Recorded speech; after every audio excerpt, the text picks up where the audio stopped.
Okay, probability की miscellaneous exercise solve करते हैं। ठीक है, चलिए अपने सामने है पहला क्वेश्चन। बॉक्स में कितनी मार्बल है? 10 red, 20 blue, 20 blue and 30 green marbles. बराबर है। अपने को कितनी मार्बल लेनी है? 5 मार्बल लेनी है। बराबर है। तो टोटल मिला के ये सब मिला के 60 मार्बल्स हो गई अपने पास। बराबर है।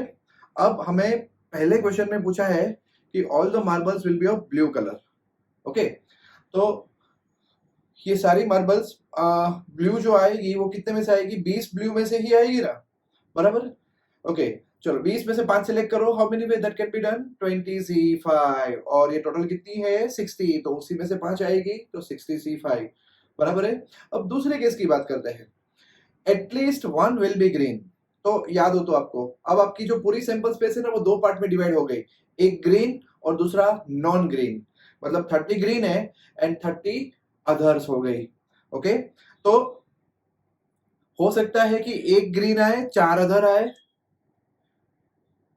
मतलब एटलीस्ट वन ग्रीन का मतलब क्या? ये मुझे निकालना पड़ेगा ना मीनिंग। तो मैं समझ के ऐसे कर रहा हूं। चलो, एक ग्रीन हो, एक अदर हो, 2 ग्रीन हो, या फिर 3 अदर हो, या फिर 3 ग्रीन और 2 अदर आए, या तो फिर क्या क्या पॉसिबिलिटी हो सकती है? बोलो बोलो बोलो। 3 green, 2 other and 4 green, 1 other, या तो फिर पांचों की पांचों मेरी ग्रीन आए। ये सारी पॉसिबिलिटीज हो सकती है। बराबर है। बट अब इसमें तो आपका कैलकुलेशन कितना बड़ा हो जाएगा, आप समझ सकते हो ना। ओके, तो इससे अच्छा हम क्यों ना एक शॉर्टकट ट्राई करें। 1 minus no green, that will give me the probability of at least 1 green. Okay, चलो 1 माइनस ग्रीन आनी नहीं चाहिए। तो पांचों 5 मार्बल जो है वो 30 नॉन ग्रीन कैटेगरी में से आएगी। ओके, तो उसमें से 5 सेलेक्ट करो, that is 30C5 upon 60C5। ये मेरा आंसर है। ओके, कैलकुलेशंस मतलब जब बड़े बड़े हो तो जरूरत नहीं होती है, आपको पता है। बराबर है। चलो, इसमें 4 कार्ड निकालने हैं अपने को। ओके, 3 डायमंड होने चाहिए, एक स्पेड होना चाहिए। सबको अच्छे से पता है कि यस, स्पेड के 30 होते हैं, 13 होते हैं, एंड सॉरी, डायमंड के 13, स्पेड के 13, सब सारे सूट के 13 13 कार्ड होते हैं। तो मेरे को 3 स्पेड में से लेना है। मेरे को 3 स्पेड में से लेना है और एक, नो माय मिस्टेक, 3 मुझे डायमंड लेने हैं और एक स्पेड लेना है। बराबर है। कुछ नहीं, तो ये मेरी इवेंट होगी, 3 डायमंड और एक स्पेड। चलो, 3 डायमंड अगर आएंगे तो कहां से आएंगे? 13 डायमंड में से ही आएंगे ना। ओके, क्योंकि डायमंड भी 13 है और स्पेड भी 13 है। ओके, हार्ट एंड क्लब भी 13 13 होते हैं। तो 3 डायमंड 13 में से आए, दैट इज 13C3, एंड एक स्पेड आएगा 13 में से, that is 13C1। But ultimately ये 4 पत्ते कहां से आए? 52 में से आए। तो नीचे क्या होगा आपका? 52C4। ओके, कैलकुलेशन कर सकते हो आप, सिंप्लीफाई कर सकते हो। यहाँ पे एक अजीब तरह की डाइस दी हुई है मुझे। ठीक है, इसमें कैसा है, एक नंबर 2 बार लिखा हुआ है, अलग अलग जगह पे एक लिखा हुआ है, मतलब 2 फेसिस पे एक लिखा हुआ है, और 3 फेसिस पे 2 2 2 लिखा हुआ है, एंड एक फेस ऐसा है जिसपे 3 लिखा हुआ है। मतलब ये रेगुलर डाइस नहीं है 1 2 3 4 5 6 वाली। बराबर है। तो 2 आने की प्रोबेबिलिटी कितनी है? तो देखो, 2 कितनी जगह पे है? 3 बार है, 3 फेसिस पे है, तो प्रोबेबिलिटी 3/6 हो गई। 1 कितनी बार है? 2 फेसिस पे है, तो उसकी प्रोबेबिलिटी 2/6 हो जाएगी। बराबर है। बट 1 और 3 पूछा है आपको दूसरे क्वेश्चन के अंदर, तो 1 + 3 माइनस 1 इंटरसेक्शन 3। मतलब मैंने ये P of A union B वाली फॉर्मूला सोची। तो 1 2 जगह पे है, 2/6, 3 अभी हम लोग कर चुके, 1/6, सॉरी 3 एक जगह पे है, 1/6, एंड 1 इंटरसेक्शन 3 यहाँ होने वाला नहीं है क्योंकि म्यूचुअली एक्सक्लूसिव इवेंट्स। ओके, चलो, I guess I'm doing the same sum again and again. Fine.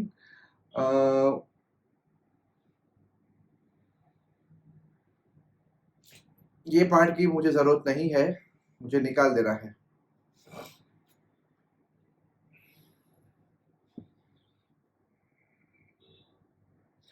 निकाल देना है। चलो, 10,000 टिकट है और ये 10,000 टिकट में से सिर्फ 10 पे प्राइज मिलने वाला है। ओके, और इक्वल प्राइस है। बराबर है। चलो, अगर मैं एक टिकट खरीदता हूं तो मुझे प्राइस नहीं मिलना चाहिए। ओके, बराबर, ठीक है। तो प्रोबेबिलिटी क्या, न मिलने वाली टिकट्स कितनी हुई, 9,990, ओके, 9,990 आउट ऑफ 10,000, अगर एक टिकट खरीदे तो, और अगर दो टिकट खरीदे तो प्राइस दोनों में नहीं चाहिए, ओके। तो अब आपको समझ में आ गया परम्यूटेशन कॉम्बिनेशन यूज हो रहा है, तो वो कोई भी दो टिकट हो सकती है 9,990 में से, that is 9,990 C2 upon 10,000 C2, बराबर, ओके। एंड अगर 10 टिकट खरीदे तो भी कोई फर्क पड़ता नहीं है, अपना आंसर क्या हो जाएगा, 9,990 C10 अपॉन 10,000 C10। समझ में आया, बहुत इजी क्वेश्चन था, ओके। ऐसा होता है अपने क्लास में, एक 40 का क्लास, एक 60 का क्लास, ओके। आप और आपका फ्रेंड दोनों 40 वाले सेक्शन में भी आ सकते हैं, या तो दोनों 60 वाले सेक्शन में भी आ सकते हैं, बराबर है। चलो, तो what is the probability that both of you will enter in the same section, तो हो सकता है कि आप दोनों के दोनों 40 वाले में आए, या तो फिर हो सकता है कि आप दोनों के दोनों 60 वाले में आए, that is 60 C2, but ultimately तो आप 100 में से ही कोई दो सिलेक्ट हुए ना, तो अपॉन 100 C2, कितना सिंपल। और अगर आप अलग अलग सेक्शन में आए, ऐसा पूछा हो, तो मुझे कुछ करना ही नहीं है, एक 40 C1, ठीक है, एक 40 C1, एक 60 C1 and upon 100 C2, same ही हो गया मेरा। तीन लेटर्स मुझे अलग अलग एनवलप में डालने हैं, ठीक है, एक तीनों लेटर को एक एनवलप में नहीं डालना है, बराबर है। तो अब फिर मुझे उनको पोस्ट करना है, तो हो सकता है कि लेटर 1 है वो अपने ही एनवलप में आए, ना भी आए, ओके, या तो हो सकता है कि सारे के सारे अपने एनवलप में आए, बराबर है। चलो, तो अब मैं यहाँ पे ये केस ऐसे समझा रहा हूं आपको कि एग्जैक्ट एक लेटर जो है वो प्रॉपर एनवलप में होना चाहिए, पूछा गया है at least one letter is in the proper envelope, बराबर। Now at least one letter is in proper envelope का मतलब एक आए प्रॉपर एनवलप में, या तो सॉरी एक आए या तो दो आए, अगर दो आए तो तीन तो आ ही जाएंगे ना यार, ठीक है ना। चलो, तो मैंने पहले एक लेटर को प्रॉपर एनवलप में रखा है, तो E1 के अंदर मैंने L1 को डाला है, देख रहे हो आप, बराबर है।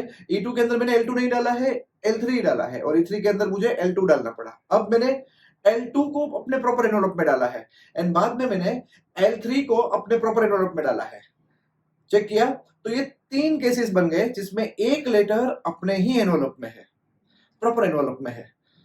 अब अगर मैं दो लेटर प्रॉपर एनवलप में करने जाता हूं, ठीक है, दो लेटर, मान लो कि मैंने L1 को E1 में डाला, L2 को मैंने E2 में डाला, तो ऑब्वियसली L3 को मुझे E3 में डालना पड़ेगा, so that is only one possibility. So दो लेटर डालो या तीन लेटर डालो, बात तो एक ही है। So how many cases are there in front of you in which at least one is in proper envelope, चार केसेस आपको दिख रहे हैं, बराबर है, आउट ऑफ 6। ये 6 कैसे आया, क्योंकि तीन लेटर तीन एनवलप, कुत्ता बिस्किट नहीं लगेगा, कुछ भी नहीं, सिंपल 3 फैक्टोरियल, ओके। पहला लेटर तीन में से किसी में भी डाल सकते हैं, दूसरा लेटर दो में से किसी में भी डाल सकते हैं, तीसरा लेटर बचे हुए एनवलप में डालना है, तो 4/6 दैट इज 2/3। बट दोस्तों अगर इसमें 4 लेटर होते तो वाट लग जाती, ट्राई मानना, इसका भी शॉर्टकट है। एक सिंपल क्वेश्चन आया मेरे सामने, चिल्लर question, probability of A union B दिया हो, सारे डेटा दिए हो, तो ए यूनियन बी की फॉर्मूला में लगाऊंगा, P of A plus P of B minus P of A intersection B, और अब जो दी हुई है वो सारी वैल्यू मैं यहाँ पे डाल दूंगा। पी ऑफ ए दिया है मुझे, पी ऑफ बी दिया है मुझे, and P of A intersection B दिया है, ओके। तो ये सारी वैल्यू डालने के बाद मेरा आंसर आई गेस 0.88 समथिंग आ रहा था, मुझे याद नहीं है एग्जैक्ट अच्छे से, बट यस वही है 0.88, 110 123 में से 35 गया, बराबर। So this is 0.88। अब मुझे पूछा है P of A dash intersection B dash, तो P of A dash intersection B dash मतलब सबसे पहला स्टेप मेरा हो जाएगा ए यूनियन बी डैश, याद आया ना, डी मोगन चाचा का रिजल्ट था ये, बराबर है। और ए कॉम्प्लीमेंट मतलब 1 माइनस ए, तो 1 माइनस मैंने P of A union B किया। अब ए यूनियन बी तो मैं ऑलरेडी ढूंढ चुका हूं, कितना था 0.88, जिसको मैं 1 में से निकालूंगा, तो 1 में से मैं 0.88 सब्ट्रैक्ट करूंगा तो मेरा आंसर आएगा 0.12, ठीक है। अब P of A intersection B dash, अगर P of A intersection B dash की बात करें तो P of A minus P of A intersection B, A but not B, it is same as P of A minus B. ठीक है, चलो P of A मुझे कितना दिया है, yes 0.54 minus A intersection B की वैल्यू कितनी है, रख दो यहाँ पे, आपका आंसर आ जाएगा। आई गेस इट इज 0.19 जितना कुछ आंसर आएगा, बराबर है। ठीक है, तो ये हो गया मेरा आंसर, पॉइंट, यस 0.19 मेरा आंसर आ गया।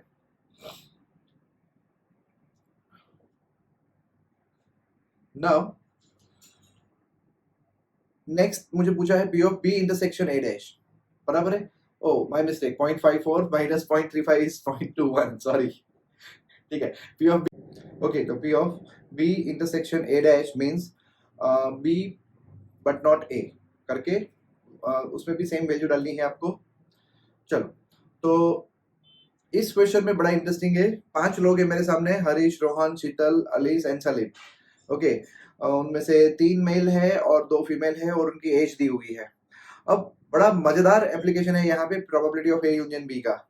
ओके, पहले पर्सन सिलेक्ट करना है इसमें से, and what is the probability that the person will be either a male or over 35 years.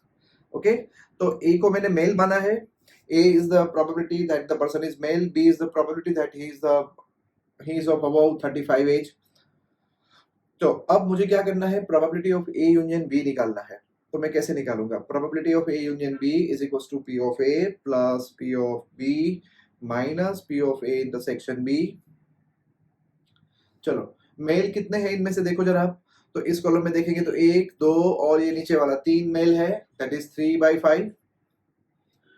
B minus sorry plus B 35 के ऊपर वाले कितने हैं, एक ये है 46 वाला और एक है 41 वाला, तो 2 लोग हुए आउट ऑफ 5, माइनस मेल भी हो एंड 35 के ऊपर वाला भी हो, yes Salim is the only guy, right. तो ये सलीम की प्रोबेबिलिटी मतलब -1/5, ये सब्ट्रैक्ट करना पड़ेगा। See very nice application of probability of A union B, बराबर है, आंसर आएगा 3 + 2 5 - 1 4/5, बराबर। अब तो ये क्वेश्चन थोड़ा एक बार अच्छे से रीड करना, पहले क्या क्या दिया हुआ है, बस मेन कंटेंट पे ध्यान देना। मेल अबोव 35 इयर्स और लास्ट में था, दोनों पूछा था। ओके, यस, यहाँ पे क्वेश्चन क्लियर नहीं है, बट मैं आपको बता देता हूँ क्वेश्चन क्या था। ओके, 02357 00235 5 डिजिट में से आपको 5000 के ऊपर के नंबर बनाने थे। ओके, बराबर है। तो सबसे पहले and repetition allowed and without repetition, और क्वेश्चन में ये पूछा था कि 5 से डिविजिबल कितने बनेंगे, नंबर सारे 5000 के ऊपर ही। ठीक है, तो देखो 5000 के ऊपर 1000 प्लेस पे क्या क्या आ सकता है, 5 या 7 आ सकता है आउट ऑफ द डिजिट 0 2 3 5 7। ठीक है, और रिपीटेशन अलाउड है, तो बाकी सब जगह पे 5 5 5। तो ये 250 में से 1 क्यों सब्ट्रैक्ट किया, क्योंकि 5000 is not allowed. Okay, above 5000 बोला था इन्होंने, इसीलिए ये -1 सब्ट्रैक्ट करना पड़ा। ठीक है, सो टोटल मेरे हो गए 249। तो दीज आर द नंबर्स जो 5000 से ज्यादा है। अब मुझे फेवरेबल मतलब इनमें से कितने नंबर है जो 5 से डिविजिबल है, 4 डिजिट के ही नंबर बनाने हैं, बराबर है, 5000 से बड़े नंबर बनाने हैं और 5 से डिविजिबल। तो चलो बच्चा लोग बताओ, नंबर 5 से डिविजिबल कब होता है। तो सबसे पहले नंबर का लास्ट डिजिट जो है वो या तो 5 आए या तो 0 आए, मतलब यूनिट प्लेस पे 5 या 0 दो में से कुछ भी आ सकता है। 10 प्लेस 100 प्लेस पे कुछ भी आए, कोई फर्क नहीं पड़ता अपने को, 5 5 पॉसिबिलिटी, बराबर। अब 1000 प्लेस पे नंबर 5000 से बड़ा भी होना चाहिए, मतलब 5 भी आ सकता है एंड 7 भी आ सकता है, तो फिर से 2 पॉसिबिलिटी। तो इन सब का प्रोडक्ट करेंगे तो 2 5 10 5 52 100 हुए, बट एक निकालने का क्यों, क्योंकि 5000 नॉट अलाउड। ठीक है, तो ये एक निकालने के बाद टोटल मेरे नंबर बने 99 बने। अब what is the probability calculate करेंगे, तो 99 sorry probability of the required event will be 99 upon 249, that is I think 33 upon 83, 33 3s are 83, yep 33/83 will be my answer. Okay, चलो आगे बढ़ते हैं। अगर रिपीटेशन अलाउड नहीं होता तो मैं क्या करता, तो देखो फिर से नंबर मेरे 5000 से बड़े हैं, बराबर है, तो आगे की प्लेस पे 1000 की प्लेस पे 2 आएगा, 5 या 7, बराबर है। फिर 4 3 2 करके टोटल 48 नंबर्स बनेंगे मेरे। ओके, अब मुझे 5 से डिविजिबल करना है, तो यूनिट प्लेस पे 5 रख सकता हूँ एक बार। 1000 प्लेस पे 1 क्यों आया, क्योंकि 5 तो यूज हो गया, तो सिर्फ 7 ही हो सकता है वहां पे, बराबर है। एंड रिपीटेशन नॉट अलाउड, तो 5 में से 2 चले गए, तो एक 100 पे 3 और 10 पे 2, टोटल 6 ही नंबर हुए। और अगर यूनिट प्लेस पे मैंने 0 लिया, मतलब ये दूसरा वाला जो कैलकुलेशन आया, तो यूनिट प्लेस पे मैंने 0 लिया, तो 1000 पे मेरे पास 5 और 7 का ही ऑप्शन है, बराबर है। एंड 100 पे 2 डिजिट चले गए, मतलब 3 एंड 2, टोटल 12। सो टोटल 5 से डिविजिबल कितने हुए, 18 हुए, बराबर है। तो 18 आउट ऑफ 48, दैट इज 6 3 जा एंड 6 8 जा। बात समझ में आई। और लास्ट में ये सूटकेस भी खोल ही देते हैं, ठीक है। चलो, तो सूटकेस कैसे खोलेंगे, 0 1 2 3 4 5 6 7 8 9, ठीक है। एंड 4 डिजिट का लॉक है सूटकेस में, तो कोई भी एक सीक्वेंस काम करेगी, कोई भी एक बड़ा वाला एक आएगा। ओके, और नीचे क्या आएगा, तो नीचे रखेंगे हम 10 में से कोई भी 4 का कॉम्बिनेशन चलेगा। 10C4, that is a proper sequence. Okay, 10C4 बोले तो 5040। सो क्वेश्चंस रीड करने हैं, थोड़ा इंग्लिश में क्वेश्चंस होते हैं, थोड़ा इंग्लिश समझ में आना चाहिए, बाकी सारे क्वेश्चंस बहुत फालतू थे, बराबर है। बट यस, प्रोबेबिलिटी जब हम जेडबली करेंगे, that time you will find very interesting questions. Thank you kids.